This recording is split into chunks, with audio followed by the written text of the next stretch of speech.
Bonjour à tous, fans de foot et passionnés d'émotions fortes. Nous vous retrouvons pour décrypter ensemble l'un des épisodes les plus explosifs de cette saison.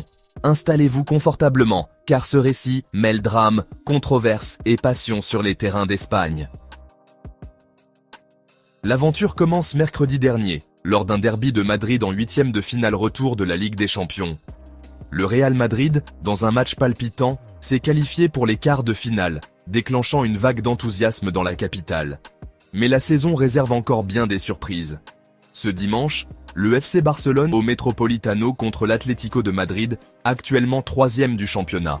Cette rencontre, chargée d'enjeux, surtout après la victoire récente de Carlo Ancelotti et ses hommes contre Villarreal, 2-1, ce samedi. Au cœur de toute cette agitation, se trouve un incident qui a marqué les esprits et enflammé les débats sur les réseaux sociaux. Le fameux penalty de Julián Álvarez. Ce geste controversé, dont les répercussions se font encore sentir, a trouvé écho dans une déclaration poignante du technicien allemand Hansi Flick. Lors d'une conférence de presse, Flick a confié « C'était une situation très malheureuse.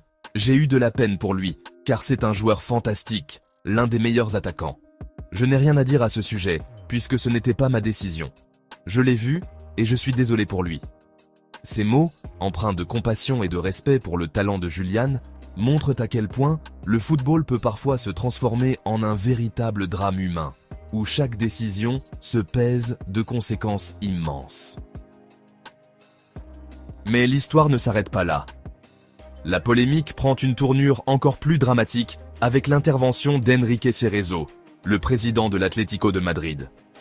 Toujours sous le choc de la décision de l'arbitre, Monsieur Marcignac, qui a annulé le penalty d'Alvarez en plein milieu de la séance de tir au but contre le Real Madrid, Cerezo a exprimé son immense frustration. Jusqu'à mercredi soir, nous étions prêts à jouer dans les 3 compétitions, la Ligue des Champions, la Coupe du Roi et la Liga. Mais ce jour-là, un problème avec un appareil, un système ou un outil inquiétant a mis fin à l'un de nos plus grands rêves, celui de continuer en Ligue des Champions, a-t-il déclaré avec une émotion débordante. Et ce n'est pas tout. Dans une déclaration qui fait déjà couler beaucoup d'encre, Cerezo a remis en question l'utilité de l'arbitrage vidéo.